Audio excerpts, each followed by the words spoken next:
semuanya, ngumpul. Jadi susah sekali ya kalau saya live sama orang tuh kena. Halo Jaya, woi, Zuls, what's Jul, Malaysia. Kenapa ya kalau saya live itu susah banget, tapi kalau sendiri ngobrol gini, halo Mas Jacob, bentar ya. Kalau saya sendiri gini gampang loh. Kalau udah live tadi, berarti kita ada algoritmanya gitu. Jadi ada beberapa kata-kata yang tidak boleh saya ucapkan. Jadi ada beberapa kata-kata yang tidak boleh saya ucapkan ketika live bersama orang. Blok.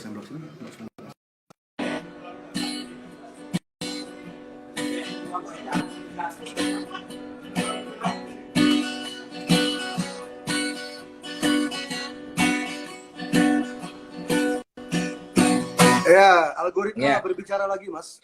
Betul. Ada beberapa kata yang tidak boleh saya ucapkan. Ketika saya ucapkan kata-kata tersebut, langsung ini sinyalnya Oke. Nih, saya akan coba hindari ya. Jadi itu dah. Ya. Langsung aja ke pertanyaan selanjutnya mungkin ya. Oke. Ini saya tertarik ini proses penciptaan lagunya ya. Nggak tahu inspirasinya dari mana, tapi contohnya yang saya sering dengar kan lagu Sunset di Tanah Anarki gitu ya. Itu dulu backgroundnya apa sih? Sehingga kalau di Bali tuh kayak jadi lagu wajib gitu ya itu ya. Oh, kalau lagu itu sih itu liriknya yang bikin lagunya saya cuma nulis liriknya kan. Saya terinspirasi waktu itu mungkin Mas Jacob kenal juga ya. Gendo, wayang Gendo, aktivis di Bali. Iya.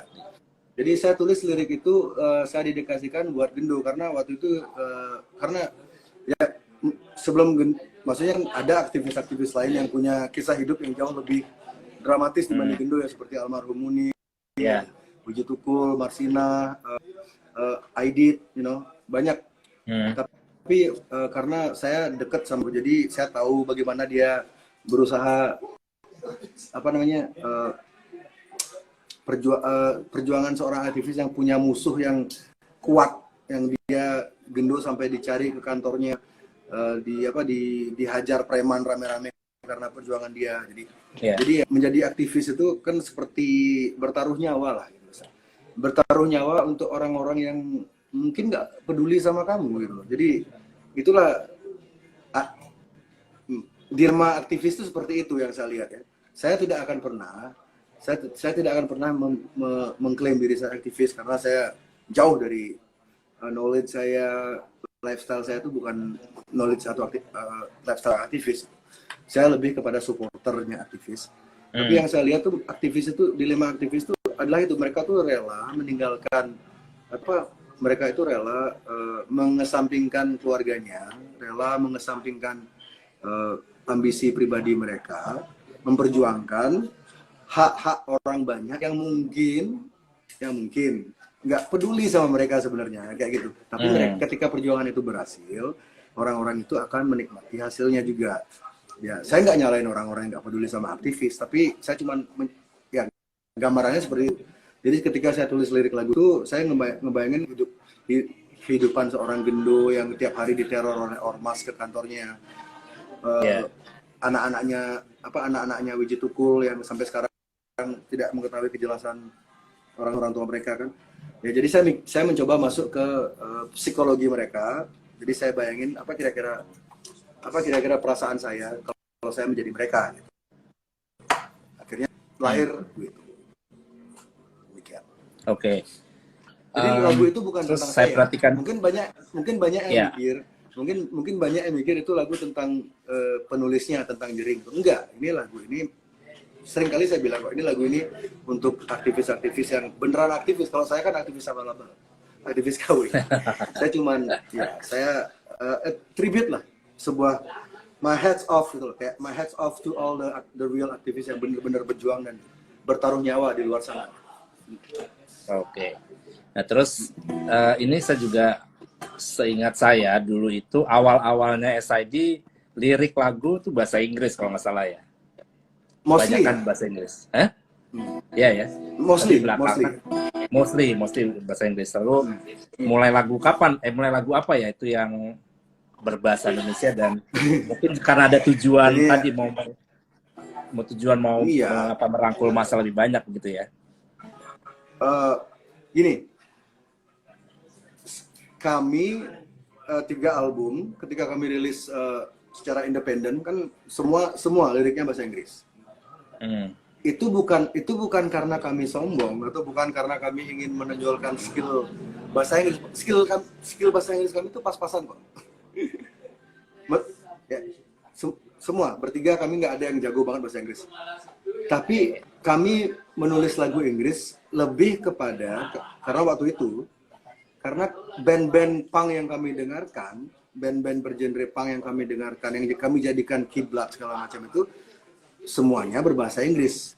Jadi ketika saat itu psikologi kami, kan kami masih muda, psikologi kami ketika kami coba sempat kepikiran bikin lagu bahasa Indonesia, tapi ketika dinyanyiin itu asing, terdengar asing di telinga kami sendiri gitu. Mungkin nggak pede mungkin ya. Karena kiblat kami bahasa Inggris semua. Ketika kami coba bikin lagu bahasa Indonesia, dicoba dinyanyiin, kok aneh kedengeran ya? Nggak usah deh. Jadi kami tidak, ya bisa dibilang kami waktu itu bermain aman. Zona nyaman kami ya, nyamannya tuh kalau nyanyi punk pakai bahasa Inggris itu zona nyaman kami. Meskipun bahasa Inggrisnya hancur, gak jelas, grammarnya berantakan, tapi yang penting Inggris gitu. Itu kalau lirik-lirik lagu apa album di 3 album kami yang dulu itu kalau ada yang bisa menerjemahkan yang ada yang ngupas lirik-liriknya itu hancur semua itu. jadi bukannya karena kami sombong kami itu bisa bahasa Inggris, enggak, tapi karena nggak pede bikin lagu bahasa Indonesia, karena waktu itu kami belum nggak ada band punk Indonesia tuh nggak ada. Yang kami tahu ya, mungkin ada, tapi mungkin mereka nggak punya album dan kami nggak tahu albumnya di mana nyarinya. Jadi kami nggak ada kayak kiblat band punk berbahasa Indonesia, nggak ada. Transformasi mulai membuat beberapa lagu Indonesia itu terjadi ketika kami kerjasama dengan Sony Music. Jadi yang orang banyak tidak ketahui adalah ketika saya dikontrak Sony Music itu membebaskan kami berkesenian. Jadi kami mau nyanyi lagu tentang apa bebas, selama tidak rasial, tidak menyinggung, tidak ofensif terhadap agama atau ras tertentu. Jadi permintaan Sony cuma itu, nggak boleh lagunya jangan rasial ya. Dan mereka juga minta tolong gitu, bisa nggak SID bikin 2 atau 3 lagu yang bahasa Indonesia gitu, untuk dijadikan video klip. Ya, dan saya pikir sih, soalnya waktu itu kami mencoba realistis kan, mereka kan berbisnis, mereka nggak mau rugi kan, dan kami juga nggak pingin rugi, kami juga nggak pingin kontrak dengan major label lalu albumnya nggak laku, kami nggak pingin, karena sudah bisa ketemu dengan major label yang membebaskan kami nyanyi tentang apa, membebaskan kami bermain musik apa, jadi tidak ada aturan lirik tuh harus kayak gini, kalian nggak dandannya harus kayak gini, nggak ada. Jadi kami itu bebas berkesenian. Mereka cuma minta bisa nggak bikin 2 atau 3 lagu bahasa Indonesia biar bisa dibikinin video klipnya agar bisa tayang di TV, soalnya kalau bahasa Inggris susah tayang di TV gitu. Dan saya gitu ya. Kami juga realistis juga kan, ya biar sekalian gitu loh. Jadi kami sekalian kontrak dengan major label ya, sekalian aja terjun, maksudnya sekalian masuk sekalian gitu. Biar gak rugi gitu. Biar kami tuh, karena sebelum kami sign dengan Sony Music itu ada 3 label, 3 major label yang selevel Sony itu mencoba melobi SID, tapi mereka satu ada yang minta nama Superman SD-nya diganti, yang kedua ada yang minta agar kami semua lagunya bahasa Indonesia, terus label yang satu minta agar tentang royalti, kami nggak cocok di royaltinya. Jadi akhirnya Sony ini label keempat yang melobi kami. Jadi kami SID nggak pernah memberi proposal menawarkan. Ya betul. Jadi label yang datang ke kami, jadi kami punya posisi tawar yang agak sedikit spesial mungkin ya waktu itu. Dan Sony ini yang paling ideal karena mereka membebaskan kami menjadi apa aja. Mereka cuma minta bikin dong 2-3 lagu bahasa Indonesia biar bisa dibikin klipnya, biar klipnya diputar di TV. Tidak, maksudnya itu sebuah permintaan yang saya pikir sangat realistis. Ya. Akhirnya kami setuju. Ya, jadi di album pertama kami dengan Sony itu ada dua atau 3 lagu Indonesia. Dari dari 15 lagu ada 2 atau 3 lagu Indonesia. Apa namanya? Sorry, 3 atau 4. Antara 3 4. Dan ketika memulainya itu memang sulit karena kami tidak punya contoh gitu. Terutama saya kan, karena waktu itu tugas bikin liriknya saya. Jadi saya ditugasi untuk, ayo kamu bikin lirik bahasa Indonesia. Bingung nih. Sempat berapa kali nyoba, gagal, masih terdengar ganjil itu loh. Akhirnya pelan-pelan akhirnya nemuin formula yang seperti sekarang. Itu prosesnya lama, itu bikin lirik Indonesia yang tidak pasaran, yang masuk dengan musik punk tapi tidak terlalu kasar. Karena kalau pakai standar punk negara-negara barat, kalau saya translate band-band punk sana terus saya aplikasikan ke bahasa Indonesia, itu kurang cocok sama image SID karena ya kami berusaha sebisa mungkin tidak terlalu banyak menggunakan kata-kata kasar gitu. Karena sudah terlalu banyak band-band punk menggunakan konsep seperti itu. Oke. Nah, itu soal lagu. Lalu kalau album tuh total udah berapa ya? Album termasuk indie termasuk album independen kami 3 album. Sama Sony Music ada 6 album, jadi 6 tambah 3 9. Total 9 album selama 25 tahun. Sebenarnya kurang produktif sih. Kalau menurut saya pribadi kurang produktif, tapi ya itu enaknya sama Sony. Kalau sama label lain waktu itu ya Mas ya. Kalau sama label lain waktu itu kamu harus bikin album setahun sekali. Jadi kami ya itu kan proses kreatif kita seperti sudah ada di bawah tekanan kan. Jadi sudah tidak ya bisa dibilang tidak sehat kalau misalnya ada tekanan setiap tahun rilis album itu udah nggak sehat. Ya sama Sony itu kelonggarannya banyak gitu. Jadi ya rilis album pas kalian mood aja gitu. Oke. Dari sekian banyak album, yang paling favorit apa, Jring? Masih Black Market Love. Itu tahun berapa itu? Black Market Love tahun 2006. Oh, 2006. Black Market Love. Ya. Itu album favorit saya, dari artwork sampai materi sampai soundnya, lirik, semua. Jadi itu album tergelap SID, gelap banget. Tapi juga itu jadi album itu menjadi awal SID go internasional juga gitu. Jadi setelah Black Market Love kami mulai tur ke luar negeri sering tuh.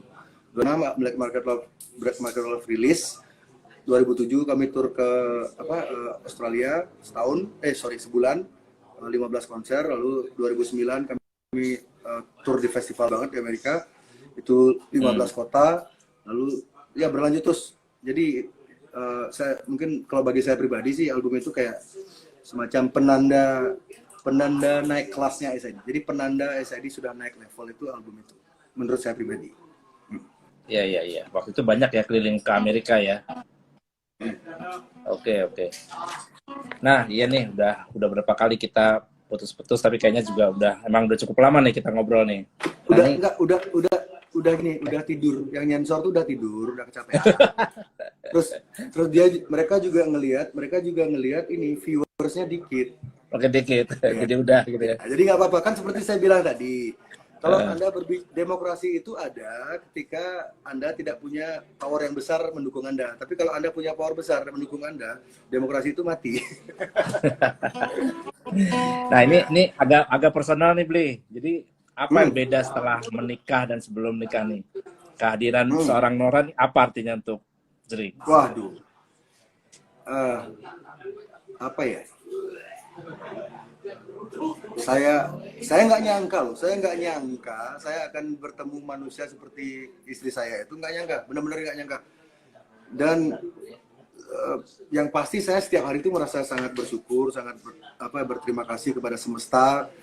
Karena ketika saya pertama kali bertemu istri saya itu, saya berada di fase yang saya tuh benar-benar udah nggak peduli sama pernikahan, udah nggak peduli sama yang namanya punya keluarga. Jadi saya udah whatever, saya bisa dibilang I give up on the ideas of having family gitu. Jadi udah nggak mikir, sama benar-benar nggak mikir. Dan ketemu dia, dan jarak usia kami kan lumayan jauh itu. Jadi istri saya tuh lebih muda lagi berapa bulan. Istri saya lebih tua lagi 3 bulan dibanding Superman is Dead. Usia Superman is Dead. Jadi ya Oke. bisa dibilang apa ya? Jarak usia yang jauh ini kalau kita ngelihatnya sebagai masalah ya dia bisa jadi masalah. Tapi kalau kita melihatnya dari sisi positif, kalau saya ngelihatnya tuh saya bisa belajar banyak tentang dunia hari ini. Karena kan saya 43. Saya banyak ketinggalan lah tentang kehidupan apa yang terjadi dengan anak muda sekarang tuh saya banyak ketinggalan informasi kan. Ya, jadi saya bisa banyak belajar dari istri saya tentang apa sih tendensi anak-anak muda sekarang tuh kayak gimana, mindset anak-anak muda milenial sekarang kayak gimana. Dan saya banyak dapat informasi baru dari istri saya, dan istri saya juga banyak dapat informasi yang dia tidak dapatkan dari teman-temannya. Jadi kami saling mengisi kekurangan kami. Dan apa ya, secara mindset saya jauh lebih positif daripada sebelum-sebelumnya. Sebelum saya menikah, saya mungkin agak negatif orangnya dan apa ya, lebih reaksioner, lebih intinya lebih negatif. Tapi setelah nikah, saya punya rem, ada yang ngasih tahu saya, ada yang merangkul saya ketika saya kayak merasa ingin nyerah kayak gitu. Jadi ya, jadi di rumah manusia itu kan core paling kuat manusia itu di keluarga kan, family. Kalau family-nya sudah kuat, di dalam sudah kuat, output di luar itu juga pasti positif ya gitu. Jadi saya I feel like much saya ngerasa sangat lebih kuat, lebih fokus, lebih positif, dan I feel grateful, bersyukur, dan benar-benar nggak nyangka. Sampai sekarang kadang-kadang saya nggak percaya kalau saya tuh sudah saya punya istri seperti dia yang sangat apa adanya. Jadi dia tuh, istri saya tuh orangnya tuh nggak neko-neko, dia tuh lurus. Pokoknya dia tuh AA. Orangnya nggak suka neko-neko. Ya kadang-kadang masih kekanak-kanakan, wajar karena usianya masih 25. Baru aja 25 ya. Tapi ya, jadi saya tuh dilatih, saya tuh gini loh, ketika menikahi Nora, istri saya tuh saya ngerasa belajar menjadi suami sekaligus belajar menjadi bapak. Gitu. Karena kalau saya menikah di usia standar orang Indonesia menikah, kan anak saya sudah hampir 20-an lah, ya seusianya istri saya gitu. Jadi latihan jadi bapak sebelum jadi bapak beneran. Ya gitu. Bagus. Kadang-kadang Bagus lah, ada beberapa ya, kehadiran Nora ini bagus sekali ya, positif lah gitu ya. Positif, dia positif dan dia tuh bisa, dia tuh nggak malu kayak marahin saya kayak gitu. Dia tuh nggak segan gitu. Kalau saya emang salah, saya dimarah, dan dia tuh punya dasar yang kuat. Ya, tapi namanya manusia nggak ada yang sempurna, loh. Ya. Iyalah. Dan pas keluarga nggak ada pasangan di dunia ini yang nggak pernah adu argumen, tuh nggak ada. Pasti. Itu saya senang banget lihat kegiatannya kalau di Instagram kalian olahraga bareng, Muay Thai atau boxing bareng itu. Wah, saya senang banget gitu ya. Ini seru banget nih couple ini. Nah, ini udah ini terakhir deh pertanyaannya nih, karena udah lama juga nih. Jadi tadi kita ngomong teman-teman, sahabat-sahabat yang sudah pergi kayak almarhum Bung Glenn Fredly, Mas Didi Kempot gitu ya. Mas Didi Kempot baru nikah? Mas Didi Kempot baru aja nikah? Enggak. Oh, enggak. Enggak, udah.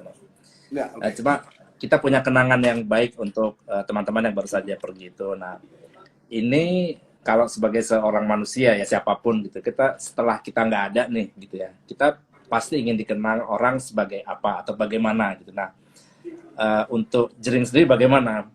Jering tuh ingin dikenal sebagai apa sih nantinya gitu? Saya jujur sih belum pernah mikirin itu sih, Mas. Nggak pernah mikir sejauh itu. Saya nggak percaya konsep kematian soalnya. Jadi apa? Reinkarnasi percaya? Atau enggak juga? Reinkarnasi atau saya pindah ke dimensi yang berbeda, karena saya percaya sekali universe ini layernya berlapis-lapis banget. Jadi mungkin di universe I don't know, it's crazy. Kita bicara quantum physics, universe ini butuh lebih dari 4 jam. Oke, Iya, jadi iya. untuk menjawab pertanyaan itu, ingin dikenang sebagai apa?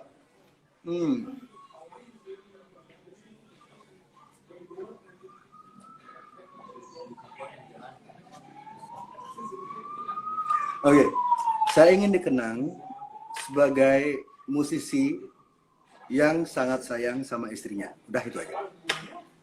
Amin. Astungkare. Ya, makasih. Nggak bulu-bulu Iya. deh, itu aja. Karena itu Iya, yang paling iya. realistis menurut saya. Itu simple tapi mudah-mudahan juga walaupun sulit ya, tapi mudah-mudahan pasti bisa lah dilaksanakan. Amin ya. Amin. Ya, ini jadi rasanya kita harus menyudahi dulu nih, Jering. Ya. Kami Next time kita ulang ya. Next time kita ulang yang dengan Oke. topik yang mungkin lebih menarik lagi. Malah kalau memungkinkan memang nanti mudah-mudahan ya suatu saat Mm-mm. SID bisa tampil di M-Block, itu pasti kita senang Saya sekali gitu ya. Saya bisa melihat itu terjadi kok. Saya bisa Oke. memvisualisasikan itu terjadi. Gampang. Amin, amin. Oke. Oke teman-teman semuanya, terima kasih. Jering juga sudah mau bergabung di sini. Ya, Tadi- makasih M-Blocks, makasih Mas Jacob sudah mengundang saya Ya. di sesi bicara ini. Kapan-kapan kita ketemu di Bali ya kalau udah normal nih semuanya. Harus, let me know, just DM ya. Sehat Oke. selalu. Salam Sehat buat selalu. kawan-kawan di M-Block semua ya. Sehat selalu. Oke, makasih. Terima kasih, selamat malam.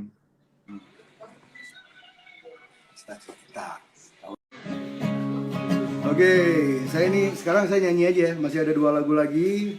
Ayo, kumpul semuanya. Ini saya akan nyanyi lagu-lagu baru. Eri Singlat, Dek. Eri Singlat, Dek. Sehat, Dek. Ini saya akan menyanyikan lagu-lagu baru dari belum tahu sih ini apakah ini lagu ini kan menjadi lagunya SID atau Devil Dice atau Flaminora. Tapi ini kalau lagu yang tapi kebanyakan lagu ini saya tulis bersama istri saya. Jadi kemungkinan akan jadi lagunya Flaminora. Oke? So lagu pertama Le Jaya. Kamu jatuh cinta sama aku Jaya? Kayak mau ngamuk sih. Tentang 3. Oh, lama nggak nyanyi tentang 3 ya? Duhai. Entar tentang 3 itu kalian bisa dengar di YouTube. Bisa dengar di YouTube. Ini lagu baru nih. Aduh, mana ya?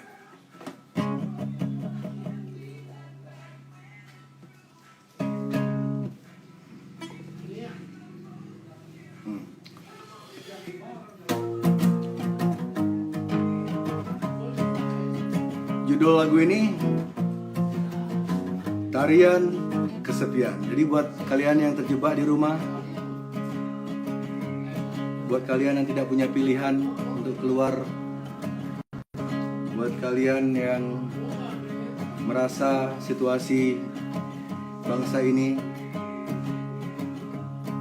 menyiksa kebebasan kalian, kalian ingin bernyanyi, kalian ingin menari, kalian ingin merayakan hidup kalian, tapi kalian merasa dikekang dan dipenjara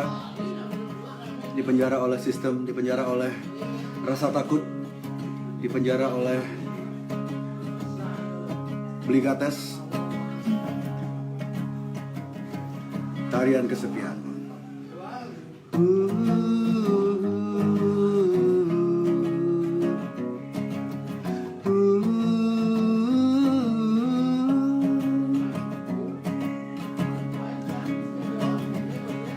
Ku tahu engkau pernah luka di tempat gelap tanpa tawa penularan. Itu yang kau rasa. Peradaban semakin gila, materi dipuja, bak dewa dilupakan. Ku rasakan juga. Wow.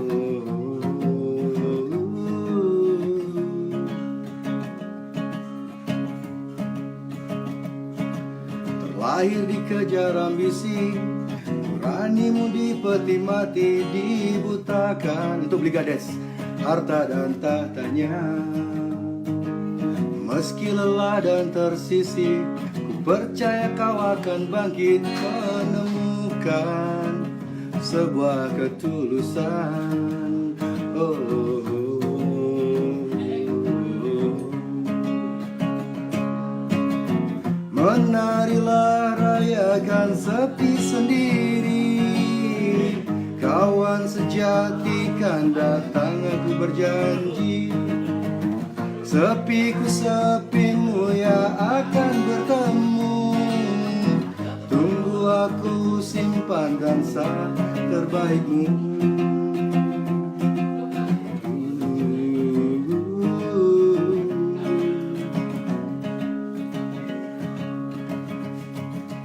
Kita hanyalah manusia di bawah mentari yang sama, punya rasa mendamba setara. Meski lelah dan tersisih, percayalah kau akan bangkit menemukan sebuah ketulusan.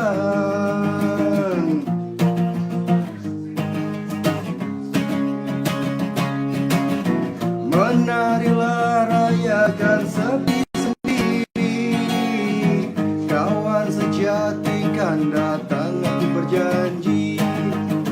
Sepiku sepimu ya akan bertemu, tunggu aku simpan dansa terbaikmu. Percayalah sayang, teruslah menari. Jangan berhenti, menarilah di sini, menarilah hingga cinta terjadi. Menarilah rayakan sepi sendiri, kawan sejati kan datang aku berjanji. Sepimu ya akan bertemu, dansa terbaikmu.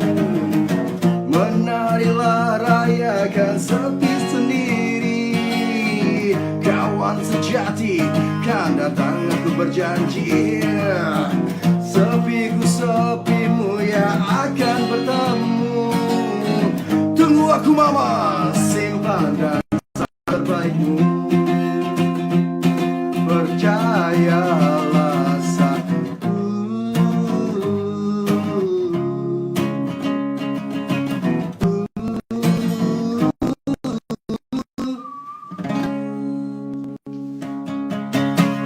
Yap, lagu itu bisa kalian cari, belum direkam, tapi lagu itu bisa kalian cari di YouTube, di channel Eric EST, itu judulnya Tarian Kesepian. Oke, sebagai lagu terakhir malam ini, simpan dansa terbaikmu, betul. Karena keterpurukan yang terjadi sekarang ini akan pasti berakhir, segera berakhir. Jika kita semua kompak satu frekuensi, besok bisa berakhir kok. Sayangnya ya, kita tahu sendiri. Thanks for the support. Ini lagu ini harapan saya atas keadilan bangsa ini, atas situasi bangsa ini.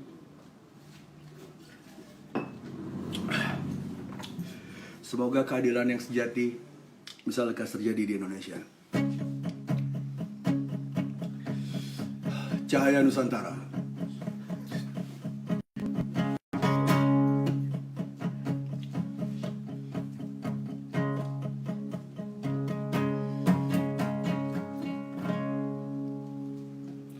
Kuat kita bersinar, cahaya Nusantara, terus berpijar melawan zaman di barisan para petarung bangsa.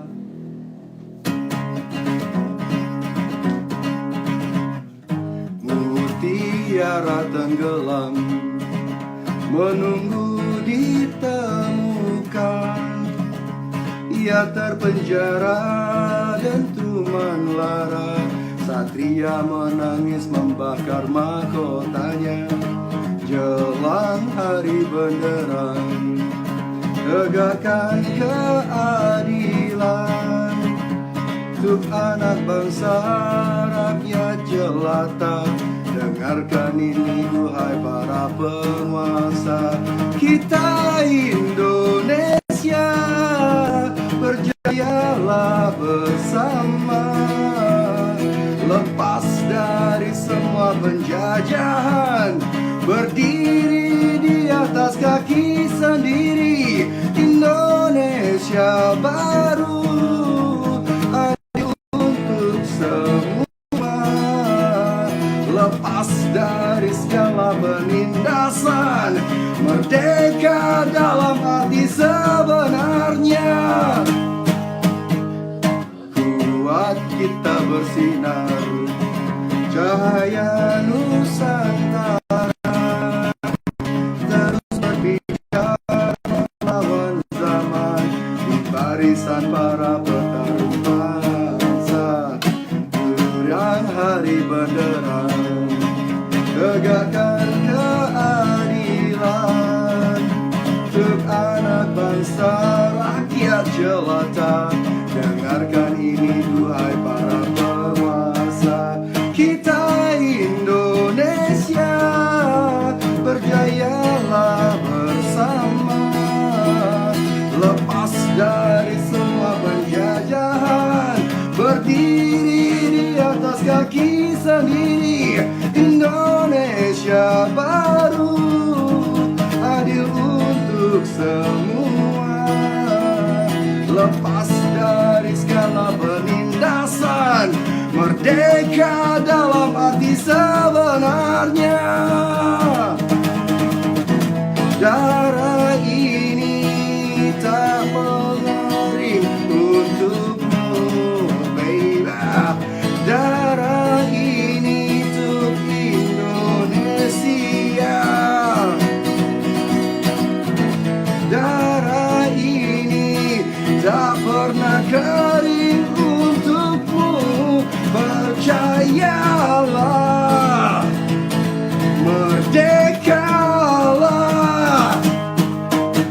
Kita Indonesia berjayalah bersama, lepas dari semua penjajahan, berdiri di atas kaki sendiri.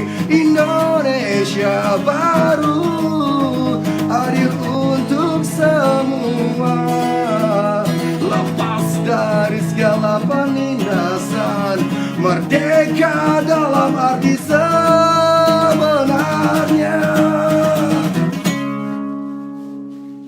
Selamat malam semuanya, have a good night. Thank you. Ya, di save aja.